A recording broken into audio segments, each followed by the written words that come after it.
Hello, everyone. Happy Thursday, and welcome to a Barnes& and Noble Midday Mystery event. My name's Stacy Willingham. I am the author of A Flicker in the Dark, All the Dangerous Things, Only If You're Lucky, and my fourth upcoming thriller, Forget Me Not, which will be out this August. With me, I have Mary Kubica, who we're all here to see and hear from today. Mary really needs no introduction, but it's my honor to give it to you anyway. She is the New York Times and USA Today bestselling author of 9 suspense novels, including her latest, She's Not Sorry, which we are here to talk about today. Her books have been selected as Indie Next Picks, Library Read selections, and have been nominees in the Strand Critics and Goodreads Choice Awards. They've been translated into over 30 languages and have sold over 5 million copies worldwide. She's been described as a hell of a storyteller, which I can confirm she is, a writer of vice-like control, and her novels have been praised as hypnotic, thrilling, and illuminating. So, welcome, Mary. Thank you. Thanks for that wonderful introduction and Oh, of for course. joining me here today. And I'm going to say right now, before I forget, that Stacy's latest, Only If You're Lucky, is out in paperback in less than 2 weeks. It is, yes. So if you haven't picked up a copy, make sure that you head to your nearest Barnes& and Noble store or order it online at Oh, barnesandnoble.com sometime in the next couple of weeks because you will love it. And even if you oh, haven't thank you, already read Mary. it or own a copy, you should purchase it anyways because I see that it also has a stunning new cover. It does. Yeah, I love the new cover. Thank you. Oh my gosh, I love you for noticing that. Mary was one of the very first people to read Only If You're Lucky, actually, and your very kind words just made my year. So thank you. I couldn't put it down. Oh, thank you. Okay, so yeah, as you guys know, we're here to celebrate She's Not Sorry, which not only just recently came out in paperback, but is also a Barnes and Noble January pick. So tell me about, I mean, what a huge honor. When did you hear about that? Was that when did you get that news? Um, Gosh, it's been a little while. I knew Yeah. a while ago because they print these gorgeous exclusive editions, and there's some Hmm. bonus content in there that is not in any other paperback from any other location. So that was really exciting. So it took a little bit of time, of course, to put that together. Yeah. But I was over the moon. I was so excited to be selected. It's such a huge honor. So I'm Mhm. so grateful to Barnes and Noble for selecting it. Oh yeah, well worth it. For those who are not aware of the basic storyline of She's Not Sorry, do you want to just kind of give us a synopsis in your own words about what this book is about? Yeah, sure. So She's Not Sorry is the story of an ICU nurse named Megan Michaels. And Megan is going through a divorce. She has a teenage daughter that she's raising. And so she's sort of trying to find like that balance of being a single mother, being a good mother, and raising teenagers is hard. I can attest to that. And working in this really just emotionally draining and physically draining type of job. And so she's just Hmm. trying to get back on her feet again following this divorce. And she's always sort of made it her sort of like rule for herself to not let herself get too close emotionally to her patients, just because that can just be so draining to let Hmm. herself get that close. And so she's kept her distance until this woman named Caitlin arrives on her unit. And Caitlin is in a coma, and it's believed that she jumped from a pedestrian bridge in a suicide attempt. And then Megan sort of breaks her own rule and finds herself getting closer and closer to the people that come to visit Caitlin until details are slowly revealed that make her believe that maybe Caitlin didn't jump from that bridge, but that she was pushed. And now Megan wonders if she's let herself get too close to the wrong people and inadvertently put herself and her own daughter in danger. It's so good. So I have been lucky enough over the last couple of years to have the opportunity to meet a lot of my personal favorite writers, like yourself. You've always been one of my favorite writers, and one of my go-to questions is a common one, but I'm always fascinated to know how you come up with your ideas. So when did kind of the seed of inspiration hit for She's Not Sorry, and how did it evolve? Yeah. So with She's Not Sorry, it was totally different than almost all of my other books. I Mm, actually didn't know the twist in advance, and that's hmm.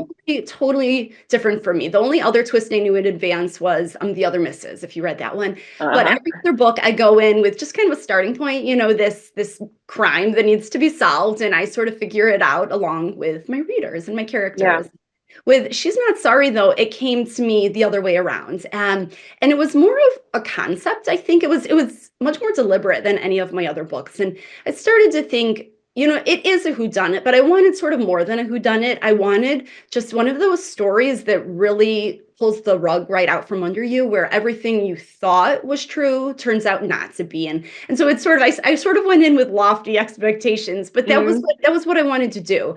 And so I started, thinking just very consciously about this. How can I make this happen? And what would that twist be? What would that look like? And then I worked backwards from there. So actually creating the story of ah, Megan as the nurse and her daughter and, the other relationships that evolve in this story were sort of very deliberate to get me to that twist. And so, like I said, it was a totally different experience than anything I've ever written before. But I loved it. It was, usually I say that I want to be surprised, that if I'm surprised mhm, as a writer, then my readers will be surprised. And there were many things that surprised me along the way. I didn't have everything figured out, but it was also really so satisfying to kind of have some of those later scenes in my mind from the beginning, but then to go mhm. back and write up to them and sort of see it all come full circle. Yeah. Oh my gosh, so interesting. So it sounds to me, so for anyone who's not aware of the terms plotter versus pantser, a plotter is someone who knows the plot in the beginning, they outline it, they plan it. A pantser is someone who kind of just flies by the seat of their pants. I am kind of a notorious pantser. I have no idea what I'm doing when I start a book. And it sounds like up until She's Not Sorry, you identified as a pantser yourself. Do you feel like having gone into this book in a different way, I don't know, how does that affect the way you're going to write books going forward? Did you like this process better or worse? Yeah, that's such a good question. I liked the process. I think I'm still a pantser at heart. Mm-hmm. There's something this was amazing, and like I said, it was totally satisfying to get to those end scenes and be like, this is what I envisioned from the beginning, and now I get to actually write them. And that Yeah. was a thrill for me. But I think that the pressure was also on too to like make it all happen and make everything fit just as I imagined it from the beginning. Whereas when Yeah. pantser, and many things do go wrong when I'm a pantser, I'm sure you could probably relate, but there are times Mm-hmm. write yourself into a corner and Mm-hmm. you figure out that's not going to work, or you may be worried that you're never going to think of a twist and things like that. And so I experienced all of that as a pantser, but there's just like the thrill of when you do think of the twist, and it just seems so fitting with these characters that you've created, or your characters kind of reveal some truth to you that you didn't know like until you turned on your computer that day. And Right. yeah, I'm So sure you so both did can watch. you, yeah, very much so. So yeah, I'm kind of like you. I know the big twist for me. I mean, my books always start with like a big idea and I kind of think, "Oh, I have an ending that might make this whole book worth it." But then it always changes. I always come up with these little micro twists along the way, but I've never really had an outline before. I really have no idea how to write within an outline. So, No, no, and the most authors that I've spoken to, they do write with an outline, rarely yeah. stick to it, but Yeah, and then I'm like, you mentioned you like to be surprised, and if you're surprised, you feel like your readers are surprised, and I feel the same way. I feel like there's a kind of when you're writing, and there's that light bulb moment where you've figured out a twist, or oh, like this character is not who I thought they were, or this setting is important in a way I didn't think it was. That moment of surprise, I hope that that's what translates to the readers too, because if we feel it, hopefully they will as well. I completely agree, and it's so fulfilling, so satisfying, I think, when Mm, you have those moments, and it takes time to get to know your characters and really sort of lay the groundwork. I mean, I feel for me that's almost like in a way my outlining time, where even though I'm not outlining, I'm actually writing, but that's where I'm getting to know these characters and I'm building the setting and building the mystery. And that twist, I mean, it just sort of naturally evolves from there. And I feel like, when you know your characters enough and you know this mystery, it just feels right in your gut. yeah. So I'm curious with this one, with She's Not Sorry, since you did know what the big twist was going to be and you kind of set out looking to accomplish something very specific, did those characters change as you wrote, or did they stay pretty true to who they were in the very beginning when you started? Yeah, they changed some. For the most part, they did actually stay true to themselves as who I thought they were at the beginning.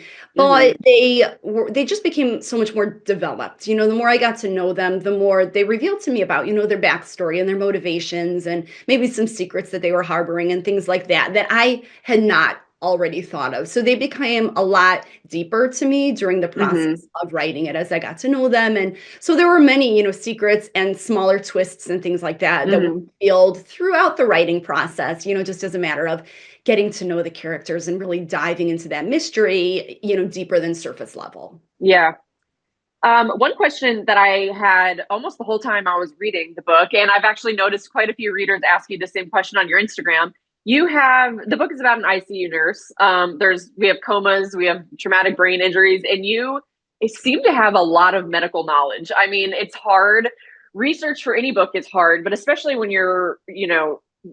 we as writers, we kind of write what we know. But when you find yourself with a character in a profession that is not what you really know, how did you go about making it so real and believable? Do you have experience in that kind of setting, or how did you do your research? Yeah. I myself don't have experience, but I am really, really fortunate to know a number of nurses. So, Yeah, once I knew that I was going to have Megan be this ICU nurse, there was no question in my mind that I had to get it right. yeah. I'm going to have readers who are nurses, and I just, I wanted it to get it right for the sake of the book. So I started with my own research, Mhm. and there's of course a wealth of information that you can find online. You can find blogs that are like a day in the life of an ICU nurse, and just Mhm. there's just so much information. So I started there doing what I could. And then I wrote the best that I could, but there were so many very specific questions that I was coming across. And sometimes what you find online too is sort of like the textbook, this is what a nurse should do. But what Yeah. actually happens in the ICU, because they're so overworked and they're exhausted. And sometimes someone might cut corners, and I think that it's fairly common practice for the sake of time and things like that. And so I Hmm. wanted to make sure that that was authentic too, that what like the textbook answer is was matching with what really happens. So I went through, did the best that I could. And then I have four friends who are nurses, and well, there are three, and then one was in nursing school at the time that I was writing. Hmm. He is a nurse now, but so I took two of them actually. And so I asked them all my questions, knowing that many of them verged into spoiler territory and I was going to be ruining the book for some of them. Mm. But, I just wanted to get that draft as strong as I could. And they were just amazing to help. They talked me through just all my issues. They dumbed it down for me. Mm. They, lent me, nursing textbooks and just everything that I needed. And then once I had, the draft as good as I thought I could, then I actually shared it with the other two nurses who had no idea what was about to happen. And, they read it and gave the feedback on, what did I get wrong, and things like that. And it was so beneficial. I feel like you can do all the research in the world, but there's nothing as good as talking to somebody who like lives and breathes, in Yes. that world, to just tell you what it's really like. And I've been really glad so many nurses, actual nurses, have reached out to say, that it was right, and it just Yeah. very authentic. And so that makes it also worth it. Yeah. Oh gosh, yeah, that's the best feeling. I mean, because you want so badly to do right by there's real people out there who have these jobs and you want to do right by them. And I loved your what you said just a few minutes ago about how you can look online and read, what does an ICU nurse do? But there are people who have these jobs and they can be overworked, they can be sleep deprived, they can have something going on in their personal lives that's going to then affect how they can do their job. And I think it's really great that you look at your characters as people and not really just caricatures of people. Right. And I do, I feel like my characters, all of them, every book that I've ever written, they're so important to me. Because I feel like there's, plotting and pace and, all of that and the twist and everything. But if your readers aren't emotionally invested in your characters and their lives, and if they don't feel really genuine to them, then I think you're going to lose your reader. Yeah. They need to care about this story and care about these characters on an emotional level to just want to see it through. Yeah, absolutely. I'm curious, as the author of 9 novels, has it gotten easier? Has it gotten harder? I just finished my fourth. I actually just turned my fourth into copy edits the other day. So I'm like, "Ooh, I'm stepping back for a little bit." And I remember after I finished A Flicker in the Dark thinking like, "Oh God, it could only get easier from here." And it just doesn't seem to get easier. But the challenges are different. So I'm just curious now that you've been doing this for as long as you have, how it feels. It doesn't get easier. No. Okay. I'm glad it's not It's just one me. of those things. It's one of the few things that I can really think of that the more you do it, it doesn't get easier. Like, it should work that way. But I think that every book provides its own challenges that you maybe haven't encountered before. And I also think that the more you write, then you're competing with yourself. I mean, if you have a book that does really well, that's amazing. But then the bar has been raised that much higher, and so you have Hmm. to outdo it and think of a bigger and better twist than you just did. And so I'm up for the challenge, I'm excited for that, and it's a good problem to have. But that's one of those things that I'm always aware of. And I think for me, the most I just turned in, or I have a call on edits for my next book with my editor tomorrow, which is really Ooh. exciting. But I'm like starting to think about the next book, and for me, that is the most unsettling time ever. When I Yes. have the ideas and I don't have the characters, and I personally just feel like really uprooted. Yeah. I don't know how to write a book anymore. Oh, yeah. Once you're like well into a manuscript, you really do. There's a lot to figure out, but you do feel pretty settled, and so Yeah. beginnings are hard. Yeah, I'm glad personally to hear you say that because I'm in that same the kind of the exact same spot it seems like since I just turned in my fourth. And, on the one hand, I told myself, like, I'm going to take some time off. But of course, 24 hours later, I'm already typing in my phone, what the fifth one's going to be. And there's this weird feeling of just like, did I completely forget how to write a book? Like, I realize I've done this four times already, but how am I ever going to do it a fifth time? Like, it Right. feels like it all just leaves your head as soon as you're Yeah. done. I know, it's just so true. It's so true. Yeah, I know. It's amazing how it happens. And I tell myself, between every book, I tell myself this is normal. You do this Mm, every time, but it's still hard. yeah. So I'm glad I can ask this question now since you brought it up first. Can you tell us anything about what you're working on next? Yeah, so I'm super excited. It doesn't have a pub date yet. It doesn't have a title. But I've loved every minute of writing this book. And that's something too, some are just like they fight you from page Yeah. one and some Mm, just work. And this was one that the pieces just sort of fell into place, the yeah. twists revealed themselves to me. And so I loved that. This one is set in rural Wisconsin, and it's about two families that go on vacation together. They rent two cottages on a lake. And then overnight, the two people in one of the cottages are murdered, and one person is missing, and a fourth person slept through it. And Oh. so it's a murder mystery, and I can't, of course, say too much about it without revealing too much. But it was so fun to write. It is. I feel like it's fast paced. I think it kind of hits with a bang, and I loved writing in the more rural setting. She's not sorry is set in Chicago, so it's of course very Mm, urban, and so it was fun to be out in nature, and things are just that much more remote, and there's trees, and it's so fun to mhm. use that to add to the atmosphere. Oh, sounds amazing. Do you do research trips? I mean, do you try to visit the settings that you write about, or do you again do more virtual research? I do when I can, but it seems Hmm. finding the time is always hard. Now I live in Chicago, so Wisconsin's really not that far, of course. And I've been there a number of times. I have a sister who lives in Wisconsin, so I'm very familiar with the area. And Yeah, I had thought how nice a research trip would be, but then it didn't happen. But I was I thinking this know. coming summer would be, even though it wouldn't exactly be research, it would, because the book would be done. But I was thinking it would be nice when I wrote The Good Girl, my first book. It's set partially in northern Minnesota, and I had never in my life been to Minnesota. My kids were really young, like babies, when I was writing it, so I just, it was not really feasible to make the trip to Yeah. Minnesota. So I had done all my research online, and then many many years later, before the book was about to come out, that summer before, I think the summer that it did come out, I took a trip with my family to Minnesota, and it was such a surreal experience because I felt like I had lived this chunk of my life there, because Hmm. it took me many years to write The Good Girl, and just all of it, all the research, I felt like I had been there, but it was the first time that I was actually seeing it with my own eyes, so that was just a really cool experience. Yeah. Oh, that's really cool. That my first book is Flicker in the Dark is set in Yeah. Louisiana, and I have been to Louisiana many times. I live in the South. But it's set on in a tiny little town called Breaux Bridge, and I have never been to Breaux Bridge. All of my research for that, I went on Google Maps, switched to satellite view, and just literally walked through the streets of the town to try and get a sense of what it looked like. And I've thought the same thing. If I could ever go there one day and actually walk those streets, it would probably be a very, very cool surreal moment.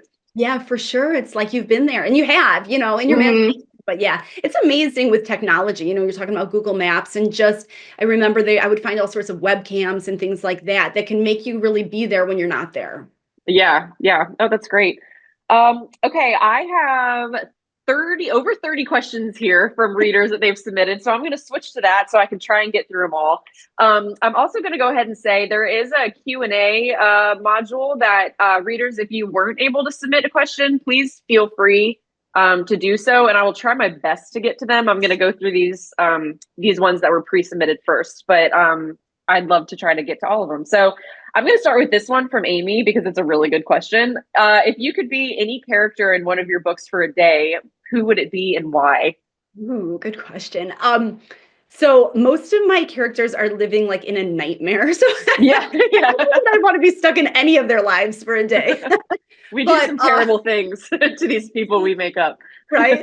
Gosh, I mean, many of them just have such heavy stories. If they're not like physically in danger, then they have really sad backstories. But Hmm. there was um there was one character in Local Woman Missing, a boy named Leo. He's a teenage boy. His sister's been missing and she's come back. And he's just one. He's always been one of my favorite characters, and I feel like he himself isn't like living in physical danger. He's going through something more emotional, but he just, I don't know, just, to see the way that he grows through the story and, though he bonds with his sister he's never really known, that really moved me. So I would say him. Yeah. This is always a tricky one to answer. Are any of the characters in your novels based on people that you know in real life? People like to think that they are. Yeah, yeah. I get that a lot. I'm sure you do too. Oh yeah. I'll hear from people that I haven't talked to in 15 years and they're like, I know this person's me. And I'm like, Right. eh. Not too much. But I so no, the answer really is no. Like this character is not this person, but every now and then I will borrow things like Mhm. in Just the Nicest Couple, there's a husband, Christian, and he makes a comment about how he has to go brush his teeth because they feel like they're wearing fuzzy little sweaters. It's just a little thing. My grandmother used to say that all the time. So Yeah. there are things like that will stick, with me. And so I'll, work those into my books. But as for the Yeah. characters as a whole, they're fiction. Yeah. Yeah. It's the same with me too. I steal little things like quirks or sayings or little memories that I have with specific people will become a scene. But I think yeah, I try at least hard not to steal people exactly. And Right. Yeah. yeah. Yeah. You have to just, and it would be easy to do, I think, Hmm. But I always, when I start, I just really try and create them from scratch, Yeah. but as a result, I do feel like I'm very much an observer of people, and I'm sure you are too. Hmm. Like I'm always picking up, whether it's friends or somebody I see at the post office, anybody, just, like little quirks that people have or the way they say something or whatever, any of those little tidbits that I could work into a book. Yep. Yep. Absolutely. Um, I'm kind of sticking to some of the character questions here. Emily asked, do you have a favorite character that you've written so far? So curious if that's different than the character you would be for a day. Yeah, Leo. I tend to root for like the underdogs in my Mhm. books, just I don't know. I feel like many of my books have characters that really, who you see at the beginning is not who you ends up with the end. And they definitely, they change so much on you. And Colin in The Good Girl was one of them. Willow in Pretty Baby, Leo, like I said, in Local Woman Missing. So those are the ones. I don't know that I have like one favorite. Yeah. Really all of my characters have moved me in some way, I would Hmm. say, but I think that those types, the ones that are really the underdogs that I just find myself rooting for, and I want better for them, those are the ones Hmm. that I would say are my favorites. Yeah. Yeah. I love that. I tend to agree. Typically, my favorites are not my main characters. They're the secondary or the tertiary characters that play an important role. Yeah, And they may be the underdogs. I tend to agree with you there. yeah. Um, let's see. Zena would like to know, are there any real life events that have inspired your desire to write in the mystery or thriller genres? Yeah, that's such a good question. Hmm. I will say not that have affected me personally, thankfully. I do, um I mean, I think that if I had lived through like any of the things that my characters lived through, I probably wouldn't want to write about them, and so I Yeah. guess my inspiration is really all very fictional. But that said, I listen to true crime podcasts all the time. I'm always watching true crime documentaries. I watch the news all the time. So I'm Hmm. definitely like aware constantly of what's going on. And that's usually, when I'm between books and I'm desperate for a new idea, for something to excite me. That's usually when I will start like binge watching all the true crime documentaries I can and things like that. So I'm constantly have my eye on like these big mysteries that are developing and things like that. Even if there's like a tiny seed of inspiration that I can take Hmm. from something that I'm watching and just really like blow it up into my own story, I'll do that. But as for, something affecting me personally and that being the inspiration behind writing, thankfully, what about you? Yeah. Do you have? No, no, not me personally. It's funny. I grew up, especially my first book, A Flicker in the Dark, is about the daughter of a serial killer. So when I was on tour for that, all my questions were like, "So what's your dad like?" Right? And I Good was thing you like, want to tell us, Stacey. Right, right." And I was like, "Thankfully, he's great." My family is very normal, but I did grow up. My parents instilled a love of mysteries in me when I was really young. So I grew up watching Alfred Hitchcock and The Twilight Zone and just kind of like old black and white movies and things like that. And so from a very, very young age, I loved mysteries and whodunits. And then, of course, that evolved into I started reading thrillers and then I started watching Dateline and then I started listening to the podcast. It sounds like exactly like you. I consume um, true crime a lot. And real life is honestly scarier than fiction in a lot of ways. So some of the stuff that you see out there, it's it's it's terrifying. It's interesting to kind of think about why people act in the ways that they do, and then I enjoy taking that as a seed of inspiration, but then creating something entirely new from it. Right. Yeah, absolutely. And I totally agree. I mean, it's horrific the things that people will do to each other in real life, and I Hmm. think about that a lot sometimes when I'm writing and thinking, is this too far? Would this happen? But then, when you really take a look at some of these true crime stories or things you hear on the news, it's just kind of appalling, the things that people will do. Right, and that's other. I don't know if you feel this way. I mean, every book has its own ending, but I try to give I try not to end my books on a super dark note. So even if I explore some pretty dark stuff and I have some pretty dark characters, it's nice to be able to give some sense of closure or like to give our characters who have struggled through so much to let them win a little bit in some way. I That's kind of one way. I think if you're consuming a lot of this pretty dark stuff as research or as inspiration, that you can kind of turn it around when you're then fictionalizing something like that.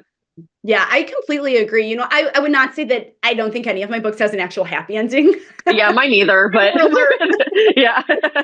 But as for ending with like an ounce of hope, whether it's Yes, like a yes. relationship that has been reconciled or, something where the reader can see, okay, things are going to look up for this person or something. Yeah. I totally agree because it is, I mean, these characters, they go through some horrific things throughout the book, and so just to end with that tiny bit of hope, I think is nice. Yeah. No, that's a great way to put it. Not necessarily happy endings, but hope. There's something on the other, once you close the cover, there's something out there that the reader and the character can kind of cling to a little bit. So let's see, from Emma, what does a typical day of writing look like for you? Do you follow a pretty rigid schedule or is it different every day? It can be different every day, and it's evolved over time, like strictly based on my kids' schedules. Yeah. Yeah, so I when have a 6 month old, so now I feel that. for sure, yeah, Yeah. for sure, and It's a my new hurdle for me. oh my gosh, and it'll change, like, with every age or grade in school or whatever that she goes through, you'll Yeah. find that your schedule changes too. Yeah. So when I sold my first book, when I wrote my first book, it was just I nobody knew if nobody even knew I was writing it. It was totally a secret, and so there were no expectations, no deadline, Hmm. nothing like that. I just wrote when I found some time to write. But then when I sold it, my second book was under contract right away.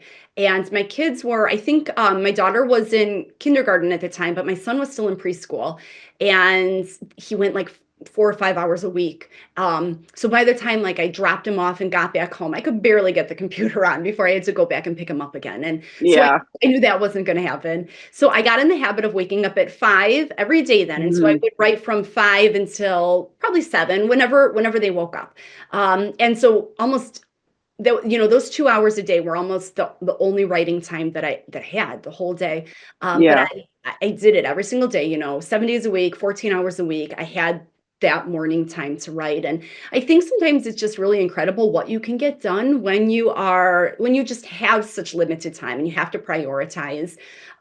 So I got it done. And but then as the kids got older and their schedule started changing and middle school started really early, so we all were up Hmm. early to get them out the door. And then high school started even earlier. And Hmm. so then my 5 a.m., wake up is when everybody's waking up. And so that started to change. Now I have a daughter in college and a son who's a junior in high school. So the time all goes by too fast. But Yeah. I have the whole day really to write, for the most part, which I really feel fortunate, that I can Hmm.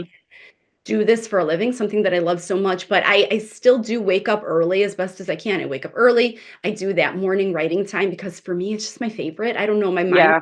really clear. Once I get the kids off to school, then the house is quiet and I can just really lose myself in my story and my characters. And so I will write for a few hours in the morning, just while I feel the most fresh. And then I'll usually set it aside for a little while, go do life things, and then Hmm. come back to it a little bit in the afternoon. So I tend to usually like draft in the morning and then I will revise usually in the afternoon a little bit what I wrote so that I feel like I have a fresh start the next day.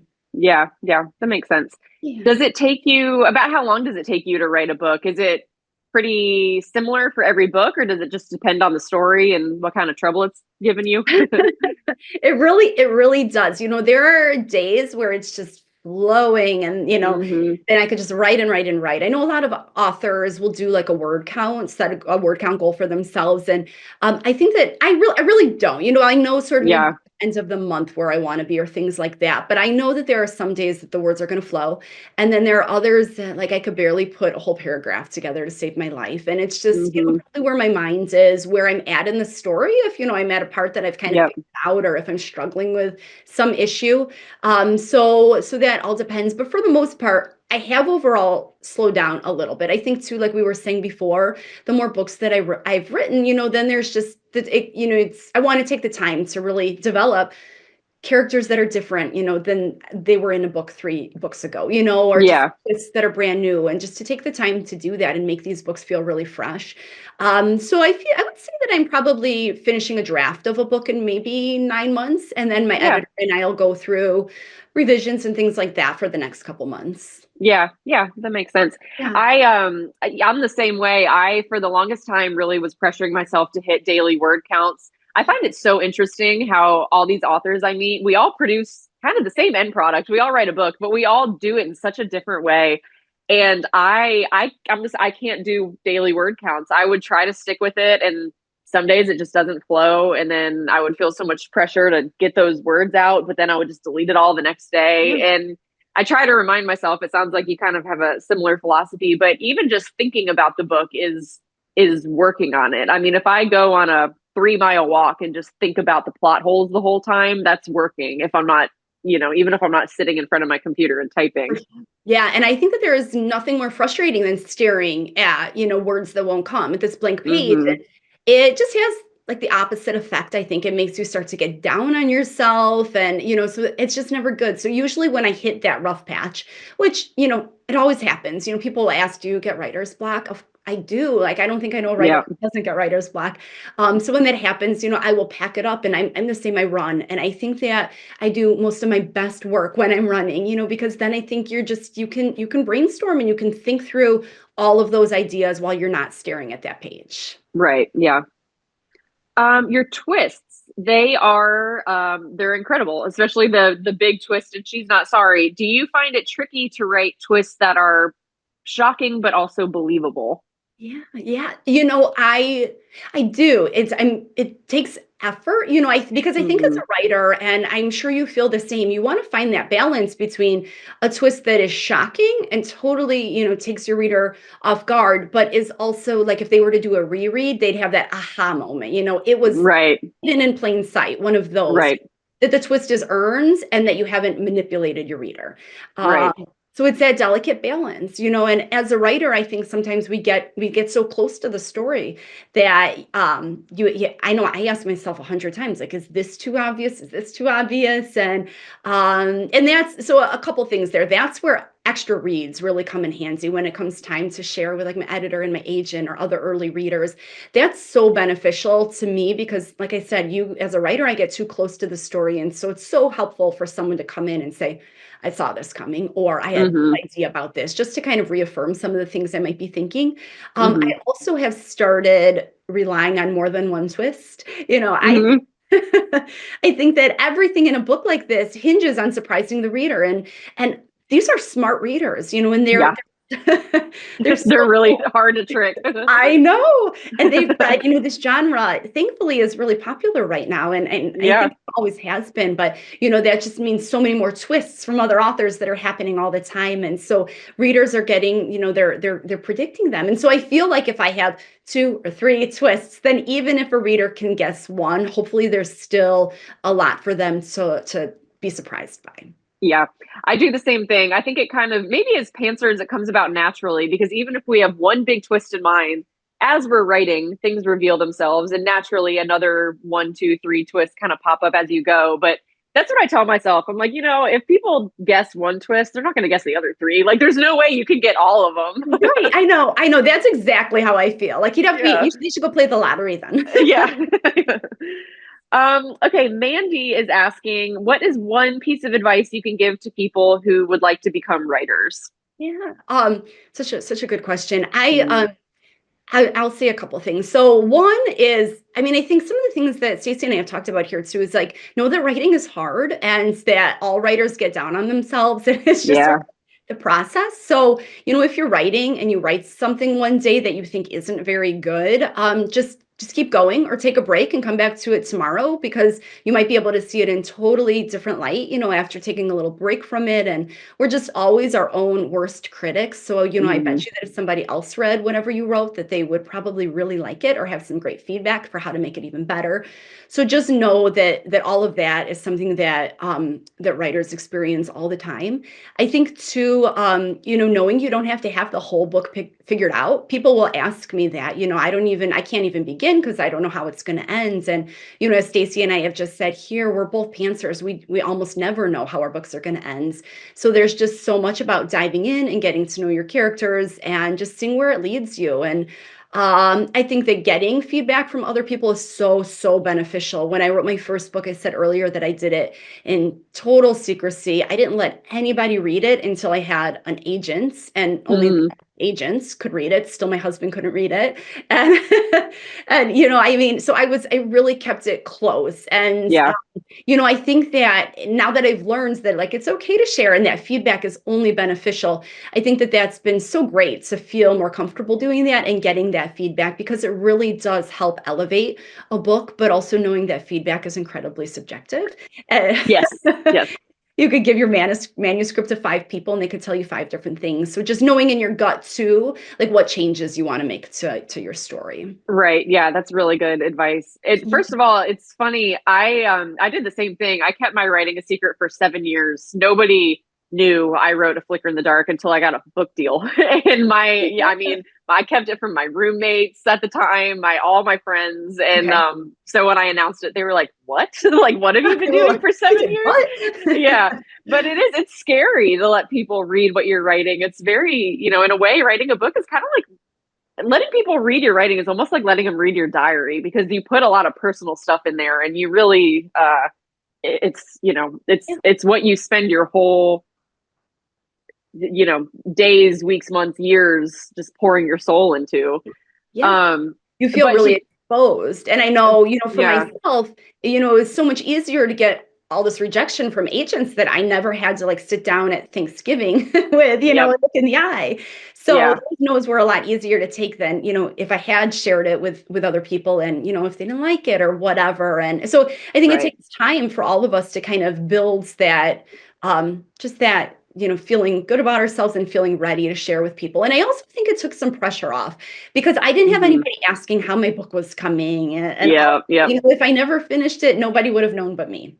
Yeah. I felt the exact same way. And yeah, I'll just add to your point about those agent rejections. I remember thinking, I mean, rejection is just a kind of a huge part of this business. And I remember thinking when I was getting all my own agent rejections, once I get an agent, it's smooth sailing. And then once I get a deal, it's smooth sailing. And then once I get some good reviews, it's smooth sailing. But the rejection kind of never stops. I mean, there will always be people who don't like your book. And that's kind of the advice I give a lot of people too, is at the end of the day, don't let the rejection and the no's discourage you, because there is an audience for what you have to write. You just have to find it. And as long as you're writing the book that you want to write, it'll come through to someone. Yeah, absolutely. Do you remember how many like agent rejections you had versus offers?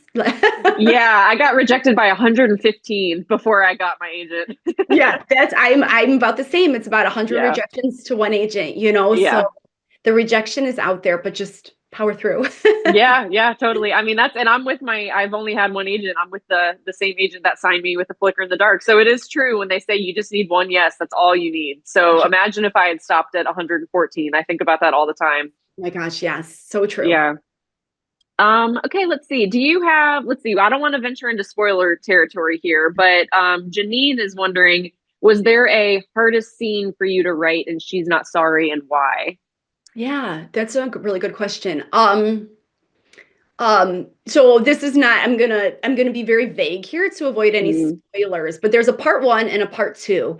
And hmm. part two in general was harder for me to write. And there's a big shift that happens in between those two. And so the story just took a turn for me at that point, and I think that I had sort of been like so settled in the build up and what was happening in part one that then it was sort of like a jarring change for me as a writer. And so that definitely became more difficult to write. I Hmm. love the way that it all came together all of that, but writing it was definitely a much different experience than writing the first part. Yeah, I can definitely see that.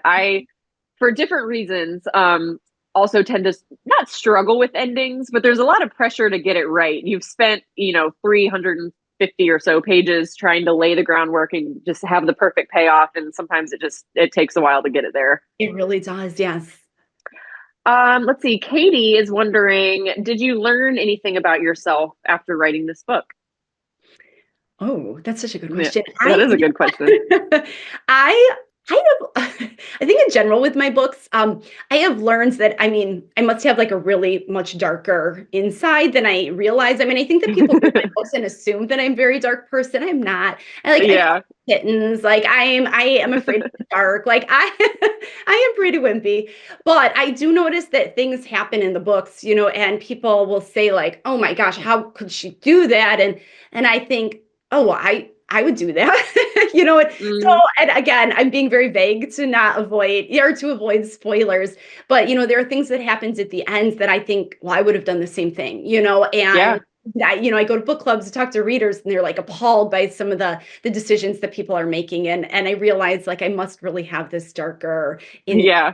person than I realized. Yeah. That's one thing I love about your books though, and what makes good characters are the kind of characters where you can, when the book is over, you can kind of sit back and talk about what they did and say, well, I understand why they did it and what I have done the same thing. I mean, we all make characters who do some really terrible things, but if put in a pressure cooker type of situation, maybe we would do them too. I don't know.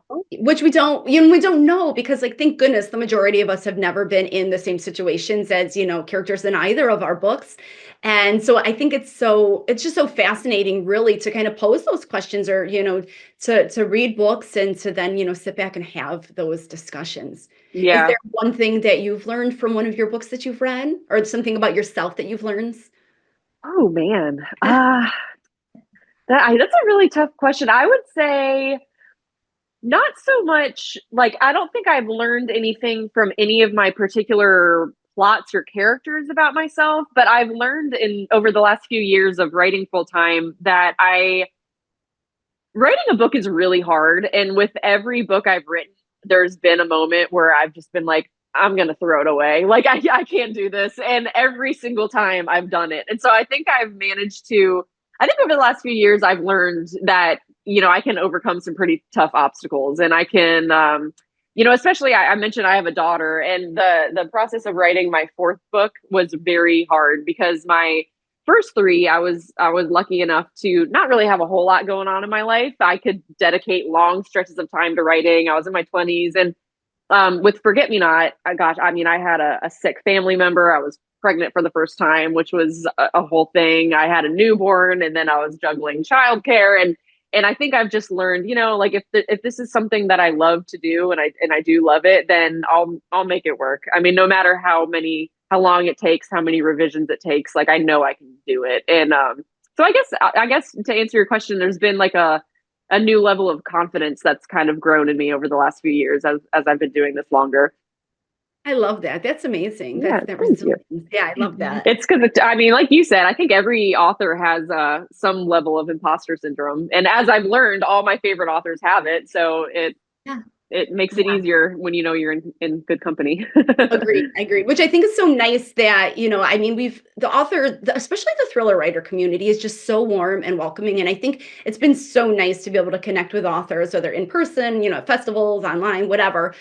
Just to know, we don't really have like that office environment where you could like Mm-mm. talk to coworkers and things like that. So it's been so nice to connect with other thriller authors and know, okay, this imposter syndrome that I'm feeling, everybody feels it. Yeah, yeah, that's a good point. I mean, it's a pretty isolating job. We're just alone all the time, kind of in our heads. And you create these characters in your head, but you also then very much get in your head and you can start to get in these cyclical thoughts about how something's not working or I can't do it. But it's every time I meet another author, it's kind of amazing how we all are very much the same in all the fundamental ways. So true. This is a very specific question, but I want to get an answer from Mia. So she asks, in one of your books, some of the characters live in a small Michigan beach town. Is there a specific town this was modeled after? Yeah, yeah. So it's the book is Don't You Cry, and it's modeled after St. Joe's, Joseph, Michigan. And I didn't refer to it by name, just like Local and Missing, if you're familiar with Hmm. Naperville, Illinois is Naperville, but I don't refer to it by name either because I take liberties with some things, if I need it to be a little different than, what it is, whether it's like the population or a certain trail that somebody's walking down or whatever. So I will set it there in my mind and, really like do all the research there, but then rarely actually call it by name. So I love St. Joe's. It's, just a couple hours outside of Chicago and it's a great place to go. I don't know if anybody's gone there before. But so that was fun to set a book there. And in winter too. So it was Hmm. just so cold. And so really get to play up the weather and kind of make a character out of it. That was fun. Yeah. Yeah, that's I've started doing something very similar the last few books of Yeah. taking a real place and then changing the name because I want to change things about it. People, you could definitely make people mad by getting things wrong about their hometown. Right. Always on accident, of course, but I know they'll like be like, there's no stoplight there, yeah, just all these things that, readers, they're smart readers, and all these things that they will very figure smart. out. So it just feels safer not to call things by name. Yep, yep, agree. Okay, I'm gonna jump to. We have just a few more minutes left, but I'm gonna jump to some of these Q&A module questions. Let's see. Do you have any books you recommend reading? Thriller books specifically? Savannah is wondering. Yeah, well, all of Stacy's. Oh, thank you. No, but I do. I mean, I love all of Stacy's books. Stacy's books have just they have the mystery, they have the atmosphere. I love a book with a good atmosphere. And I know when I was reading, Only If You're Lucky, I mean, I still remember the day that I was lucky enough to get an early copy, and I can still picture myself like at a coffee shop opening it up, and I just was like page one hooked. Like I could Oh, thank put it you. down. So I mean, I love all of Stacey's books. And that's just really the type of thriller that I gravitate toward. Just something that is, like Wendy Walker, Heather Gudenkauf, Ruth Hmm. Ware, those books that are just really Really twisty, really atmospheric, that have characters that feel very, very authentic. Who else? Kimberly McWright. Yep. I just got an early copy of I'm gonna butcher the name, so I'm Clemence. Oh gosh, I can't I'm say reading that right now say too. it. Yeah, yeah. Michelle.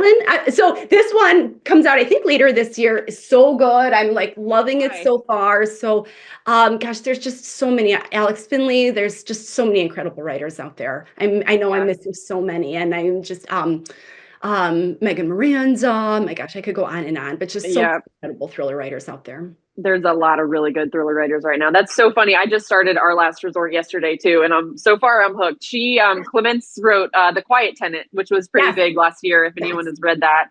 Um yeah, I'm the same way. I love thrillers with heart, with really complex, complicated human characters, a really good setting, um good Yeah, story, good writing style. That's kind of what I gravitate towards yeah, too. I'm a big sure. Ashley Winstead Oh, fan, I Hannah love Morrissey. it. Yeah. Oh, Hannah Morrissey. I read Hannah Morrissey. Hannah Morrissey has a new one coming out like in March, I want to say, Hmm. which I did read, and it's fantastic. If Yeah.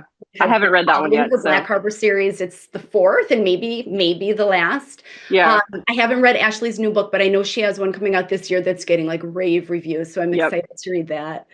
There's a lot of 2025 books coming out that I'm very excited about. Oh my gosh, Riley Sager, that's another one. I Yep.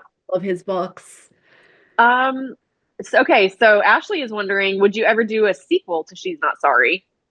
So she's not sorry is so I do have a habit of leaving a couple things open ended in some of my books because I do closure is nice, but I also think that having a few things that just can really sit with the reader and make them think at the end, sort of keeps the story and the characters alive in their minds and just creates good discussions sometimes. Yeah. But with She's Not Sorry, I left like more open than I usually do. And so Ooh. I think that there is the possibility of a sequel. Like usually I think that there's not enough left open-ended to actually have a second book. Yeah. With She's Not Sorry, I'm not saying that there's going to be, but I'm just saying that the possibility is there. Yeah. Never say never. It's sequels. I'm in awe of authors who can write sequels and series. I tend to by the time I'm done with the book, I'm either having the next idea that I'm excited about and ready to get going, or I'm so exhausted from the edits. I'm like, I'm done. I'm not Right. touching it I anymore. don't want to talk about these characters again. Right, right. So the people who can stick with the same characters over and over again, I'm always impressed. Yes. Okay, I think we can probably do one more question. All right, Marie is wondering, do you ever actually delete or throw away work if you return to it and don't think it's working? So I never lose anything for good, I should Yeah. say. I will always, if I'm writing a manuscript and I decide I hate a certain chapter, it's not going to work, I will just cut it and I'll paste it into some other document and just store it somewhere because you Yep. never know what you're going to come back to. Now, I have like fully finished book that I wrote. I think it was between my second and my third. I wrote an entire book. It was I mean, I think I hated every word I wrote of it. Like it just was not working, but for whatever reason, I kept going. Yeah. I thought, eventually I'll figure this out and I'll be able to go back and edit and fix it. And it never got there. It never got to a good place. And it seemed, I shared it with my editor. We talked about it. It just felt so much better to start over than to try and fix this thing that was very broken. Um, Yeah. so that one's set aside. But for example, with She's Not Sorry, there's a whole chapter in there where Megan, we meet Megan's daughter, Sienna, for the very first time. Megan comes home from work and Sienna's there at their apartment and she has a boy over. And, Megan is like thrown for a loop because there's a boy in their apartment. And Mhm. that actually was something that came from um, a different book that like I had started to write. I only got a few chapters in and then stopped and realized the story didn't have legs. But again, I had saved everything. And so that chapter lived. And when I started to write this book, I thought, oh, here she has this teenage daughter like that. that conversation, that situation would be perfect here. And so I Yeah. looked it over, and right away, Sienna had a voice and a personality and all these things that, hadn't existed, and she's not sorry, but I was able to borrow it. And so sometimes something isn't right in one moment or for one manuscript, but you find the perfect home for it somewhere else. So for all the Hmm. writers out there, just don't throw anything away. Are you Yeah, the a same? hundred. Yep, 100%. I do the same thing. I have a document titled scraps, and because some of sometimes I'll have blocks of description that I just love, but it's for some reason it's weighing the story down or it's not in the right spot. And I'll cut it all. And it's easier to be ruthless with your editing when you know you're not losing it. It's just going somewhere else. Right? And then you can weave it back in or you can use it in a different book. For sure, for sure. Okay, awesome. Well, we have 1 minute left, so I'm going to just quickly say thank you so much to Mary, first and foremost, for doing this today, and for our viewers for joining us and asking such thoughtful questions. If you bought a ticket that includes a signed copy of She's Not Sorry, that'll be delivered to you in 8 to 10 business days. And as always, there are plenty of extra copies of She's Not Sorry available at Barnes& and Noble, both your local stores and barnesandnoble.com. So thank you all so much. Mary, it was Thank a you. pleasure. Yeah. Thank you, Stacy, for doing this with me. I know that it is not easy moderating an event like this, but you were amazing. Oh, thank you. Um, thank you to I had a Barnes blast. for having us here. And again, for the monthly pick, I'm so excited about that. And thanks to all of you for taking time out of your Thursday afternoon to join us. Yes. All right. Thank you all so much. Bye.